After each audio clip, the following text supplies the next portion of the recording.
Ja, Gott ist treu. Und treu ist doch so etwas Schönes. Wer ein Geschäft hat oder von euch, der freut sich über treue Kunden. Jeder von uns wünscht sich einen treuen Ehepartner oder eine treue Ehepartnerin. So ein treuer Hund ist doch einfach etwas Schönes. Oder wenn einem die Kinder schon gerne im hohen Alter noch ganz treu ins Altersheim kommen besuchen, das ist doch ermutigend. Treue Menschen, denen man einfach richtig vertrauen kann, auf die man sich verlassen kann, die tun gut. Von denen wünscht man sich einen Haufen in seinem Umfeld. Doch was oder wer ist denn eine Art so wirklich treu? Oder ab wann ist man treu? Seit 2738 Tagen bin ich heute mit der Evelyn verheiratet. Lange die fast 7,5 Jahre Ehe, dass ich ein treuer Ehemann bin? Oder müssten wir 20 oder mindestens 50 Jahre verheiratet sein, dass wir ein treues Ehepaar wären? Oder wenn jemand 25 Jahre lang in der gleichen Firma arbeitet, ist er dann ein treuer Mitarbeiter?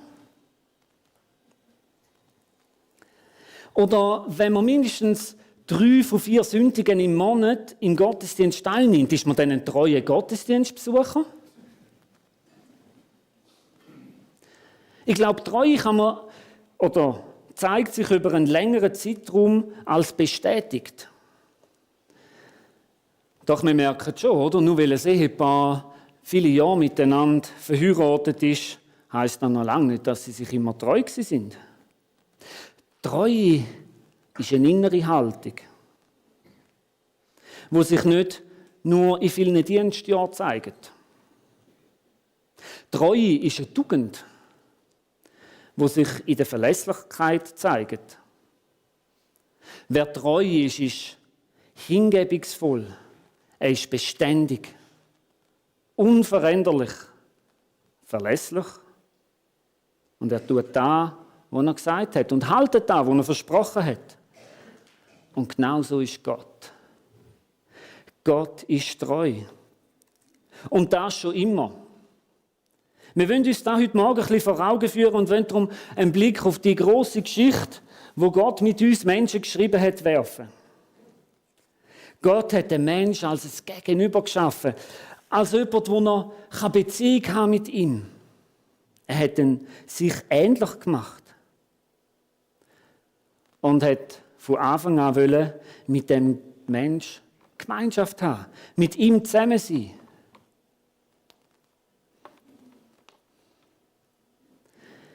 Gott hat sich zum Mensch gestellt und die Treue von Gott, die zieht sich wie ein blaues Band durch die ganze Geschichte, wo Gott mit dem Mensch geschrieben hat. Ganz am Anfang ist da noch ganz richtig gut gewesen zwischen Mensch und Gott. Das hat top funktioniert und es ist eine wunderbare Beziehung gewesen. Aber schon bald hat sich der Mensch angefangen von Gott zu distanzieren. Es hat eine grosse Trennung gegeben zwischen einem Mensch und Gott. Es war eine folgenschwere Trennung. Und es hat dazu geführt, dass auf dieser Welt Hass, Gewalt, Mord an der Tagesordnung war. Man hat sich umgebracht, man war gemein miteinander, man hat einander das Leben schwer gemacht. Aber Gott war am Mensch treu gewesen. Und er ist zu ihm gestanden und er hat nicht die ganze Welt und alle Menschen genommen und auf die Seite geworfen, sondern er hat den Noah und seine Familie genommen und hat mit ihnen einen Neuanfang gestartet.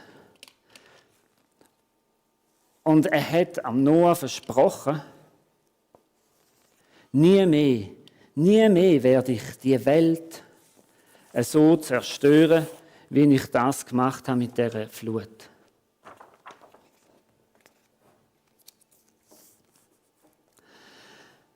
Man könnte meinen, es schlechte Verhalten vom Menschen hat wie die Treue von Gott abgeschnitten. Aber so ist es nicht. Die Treue von Gott, die geht weiter. Gott ist am Mensch immer noch treu gewesen, obwohl er sich so gegen ihn gestellt hat.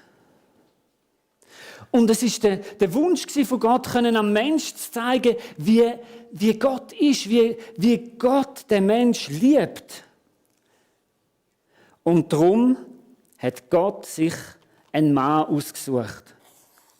Und er hat mit dem Mann zusammen, dem hat er eine Frau auf die Seite gestellt, mit dem Mann zusammen hat er gesagt, ich will anhand von dir und von deinen Nachkommen, vom ganzen Volk, das von dir wird kommen, will ich den Menschen zeigen, wie sehr ich die Menschen liebe. Ich will die segnen und durch die sollen alle gesegnet sein. Und aus dir soll ein grosses Volk kommen. Und obwohl das große Versprechen von Gott war, Gott hat gesagt, deine Nachkommen sollen so zahlreich sein wie die Sterne am Himmel, hat der Abraham bis ins hohe Alter mit seiner Frau kein Kind bekommen. Und sie haben es selber in die Hand genommen. Mit der Hilfe von einer Magd haben sie sich quasi das Versprechen von Gott selber erfüllen. Sie haben nicht mehr daran geglaubt, dass Gott das, was er gesagt hat, macht, einhaltet, sein Versprechen einlöst. Und obwohl der Abraham mit seiner Frau zusammen die Sache selber in die Hand genommen hat, hat er sie später mit ihrem eigenen Sohn beschenkt. Und Gott ist treu gewesen und hat sein Versprechen gehalten. Er hat das, was er am Abraham versprochen hat, eingehalten.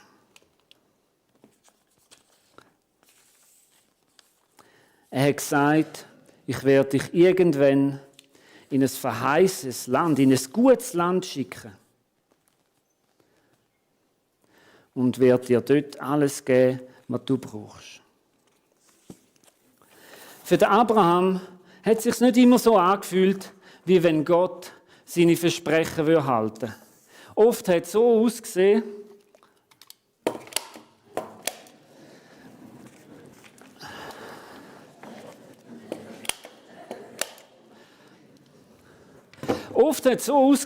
wie wenn das, was Gott versprochen hat, er ja gerne nicht mehr einhalten könnte. Weil er ja schon so alt war und immer noch kein Kind hatte. Es hat sich so angefühlt für den Abraham, wie wenn es ganz klar wäre, Gott wird sein Versprechen nicht einhalten. Und trotzdem ist Gott am Abraham treu geblieben. Obwohl es der Abraham selber in die Hand genommen hat, mit seiner Magd, und selber versucht hat, die Sache irgendwie noch zu retten, ist Gott am Abraham treu geblieben. Und Gott hat seine Versprechen gehalten und seine Treue hat weitergegeben. Und am Enkel vom Abraham, am Jakob, hat Gott gesagt, ich werde dich nie verlassen und stehe zu meinen Zusagen, die ich dir gegeben habe. Die Jahre vergehen und es gibt viel Auf und Abs in dem anwachsenden Volk, der Nachkommen vom Abraham. Und auch da, die Menschen nehmen es immer wieder selber in ihre Hand. Sie vertrauen den Zusagen und den Versprechen von Gott nicht. Sie fällen schlechte Entscheidungen.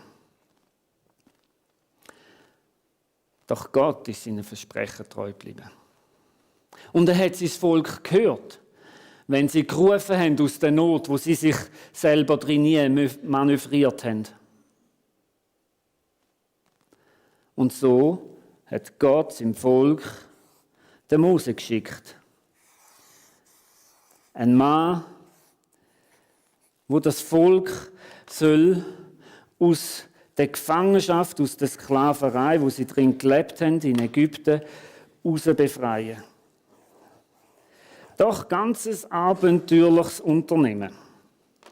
Nicht nur wegen dem Pharao und dem Volk der Ägypter, wo natürlich ihre Sklaven da nicht ziehen lassen, sondern auch wegen dem Volk selber, wo so große Mühe hatte, an diesen Versprechen von Gott festzuhalten. Und sie haben am Mose immer wieder viel Vorwürfe gemacht und der Mose hat sich viel anlassen. Und sie haben immer wieder geschumpfen. Und es war nicht einfach, mit dem Volk unterwegs zu sein.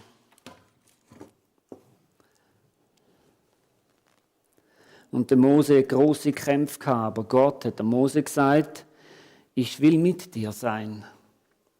Und das Versprechen hat Gott eingehalten. Und Gott hat sein Volk geführt, wie er gesagt hat, den Tag durch mit einer Wolkensäule und die Nacht mit einer Feuersäule. Und obwohl das Volk Israel schon gerne immer wieder mal umkehren wollte, wieder zurückgehen, Gottes Treue ist weitergegangen. Seine Treue hat nicht aufgehört.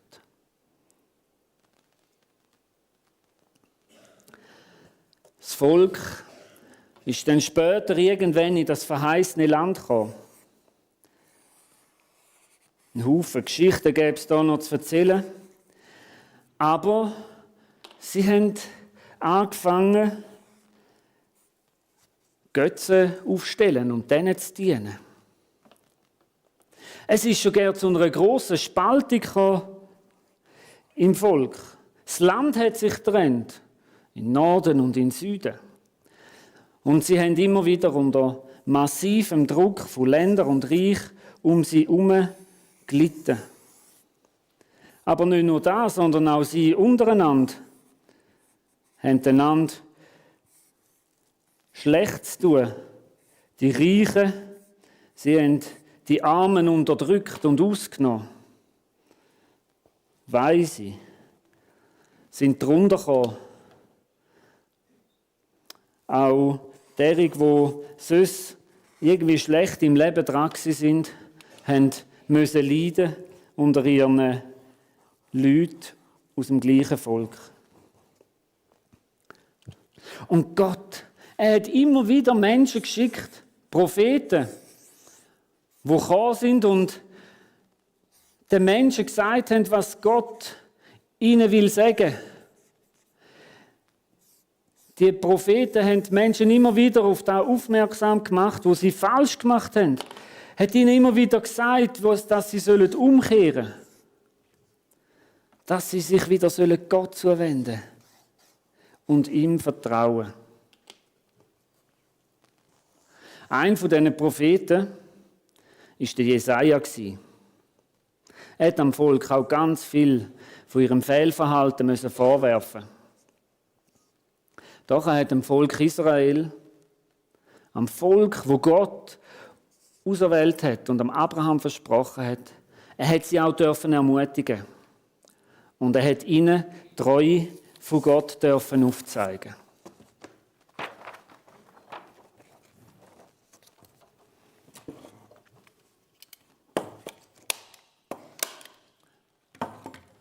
Er hat ihnen sagen, dich, also das Volk Israel, habe ich, also Gott, von den Enden der Erde gepackt und aus der Ferne berufen und zu dir gesagt, du bist mein Diener, denn ich habe dich erwählt und nicht verworfen.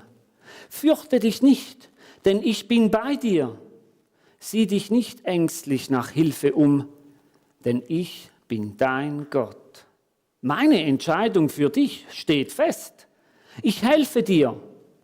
Ich unterstütze dich, indem ich mit meiner siegreichen Hand Gerechtigkeit übe. Und ich sage dir, hab keine Angst. Ich bin da und helfe dir.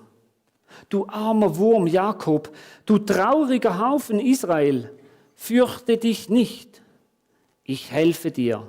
Darauf hast du mein Wort. Dein Erlöser ist der Heilige Israels. Auch da wieder, obwohl das Volk von Gott sich sehr gottlos verhalten hat, ist doch die Treue von Gott nicht abgeschnitten worden. Sie ist weitergegangen, sie hat nicht aufgehört. Und die Geschichte mit dem Menschen auf dieser Welt ist weitergegangen. Und wir könnten ja noch viel erzählen. Und sie war voll gepickt mit Leid und Krieg und Ungerechtigkeit und Not. Doch Gott hat das Gute für den Menschen wollen. Wie ich am Anfang gesagt habe, hat er alles Gegenüber geschaffen, wo er mit ihm zusammen sein konnte. Er hat den Menschen geliebt. Und er gewusst, der Mensch leidet, weil er getrennt ist von ihm. Und darum hat Gott den Menschen von seinem Leiden erretten und hat den versprochenen Retter geschickt. Ja, er selber ist Mensch geworden, ist auf die Welt gekommen und hat alles gegeben für die Menschen. Er hat eine Lösung geschaffen für die Not vom Menschen. Jesus hat alles gegeben. Er hat mit seinem Leben uns gezeigt, was es heisst, so zu leben, wie es dem Willen von Gott entspricht. Und mit dem Tod am Kreuz hat Jesus die Möglichkeit geschaffen, dass es eine Lösung gibt für die Leiden, wo wir drin sind. Und so hat es Gott möglich gemacht, dass die Beziehung wieder aufgebaut werden, dass die wieder möglich wird. Gott ist treu zu seinen Versprechen gestanden.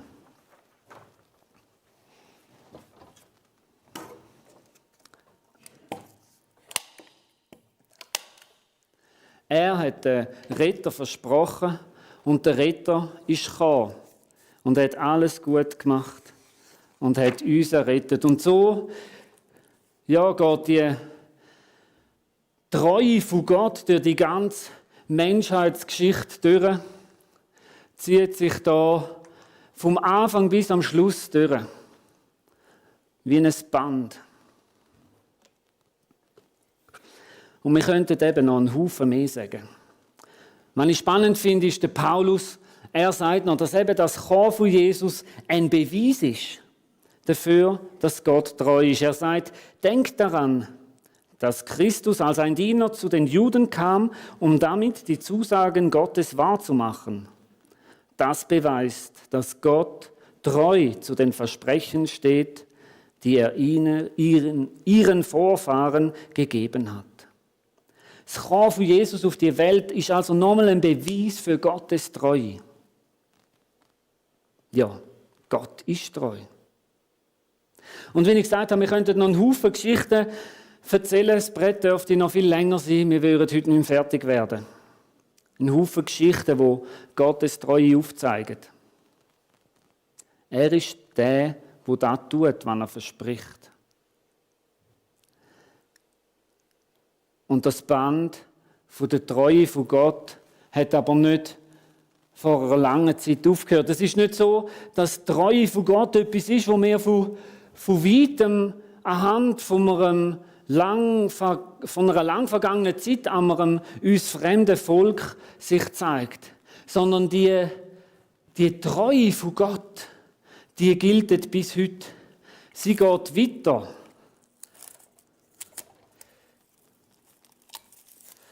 Viel, viel weiter. Und es ist noch viel länger, als wir uns das überhaupt vorstellen können. Die Treue von Gott, die hat nicht aufgehört, sondern sie hat etwas mit dir zu tun. Und sie geht bis zu dir. Die Treue von Gott ist etwas, wo nicht eben so eine Theorie ist, von früher noch, von damals. Etwas, wo man darüber diskutieren und wo wir darüber studieren und theologisieren können. Die Treue von Gott hat heute etwas mit dir zu tun. Weil Gott treu ist. Er ist und bleibt treu. Er verändert sich nicht. Er ist ein unveränderlicher Gott. Auch euch ist Gott treu.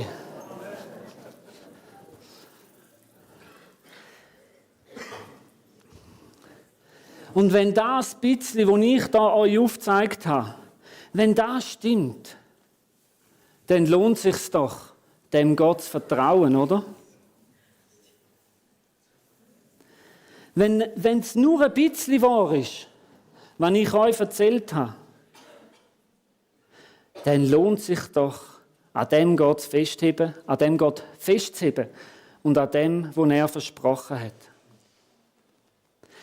Gott, der euch berufen hat, ist treu. Er wird halten, was er versprochen hat. Gottes Vertrauen ist einfach das Beste, was wir machen können. Es fühlt sich nicht immer so an, wie wenn Gott seine Versprechen einhalten würde. Und manchmal haben wir das Gefühl, jetzt kann er es gerne nicht mehr machen. Die Situation ist so klar. Doch wir sehen, er steht zu seinen Versprechen. Und ich möchte euch ermutigen, nehmt die Versprechen von Gott ernst. Vertraut darauf, dass was Gott gesagt hat, dass das stimmt. Letzte Woche ist mir irgendwann bewusst worden, wie kurz die Zeit ist, wo mir noch zur Verfügung steht, um meine Predigt vorzubereiten. Und dann ist es ja noch so, dass normalerweise nur so viele Leute mir an einer Predigt zulassen, wie da in den ersten 2 Reihen Platz haben. Und das hat so ein bisschen einen inneren Druck in mir ausgelöst und einen Stress. So ein ungutes Gefühl, das mich belastet hat. Und ich habe dann so überlegt, ja Moment, was sage ich denn jetzt euch heute an diesem Morgen? Was ist das, was ich euch weitergeben will? Gibt es echt ein Versprechen in der Bibel, wo ich mich daran festheben könnte, für meine Situation? Was kommt mir so spontan in den Sinn? Und mir ist ein Vers aus der Bibel in den Sinn gekommen, den ich vor vielen Jahren mal gelernt habe, 2. Mose 14,14.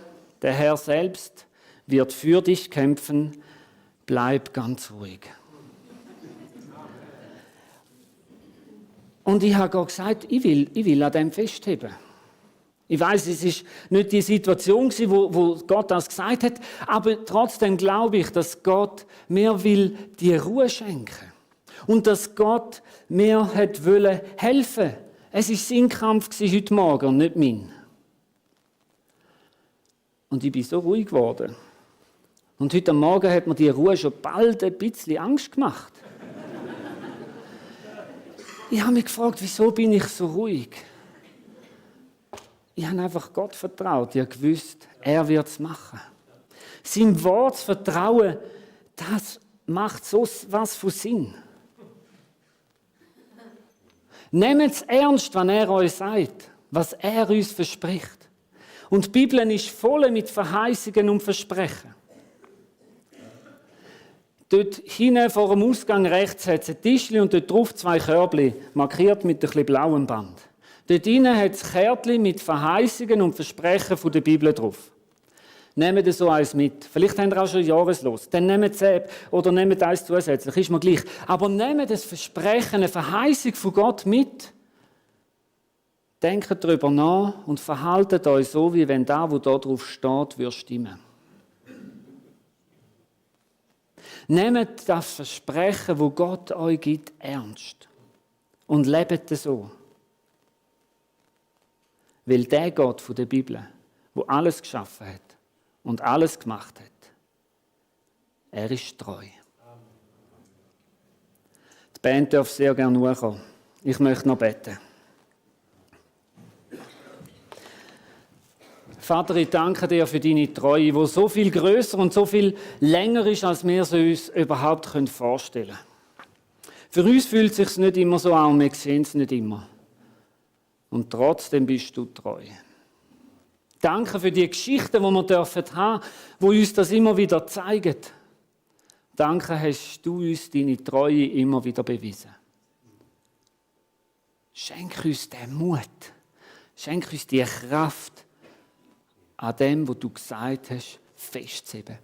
Deinen Versprechen zu vertrauen. Lass uns vertrauende Menschen sein. Zeig du uns deine Treue. Amen.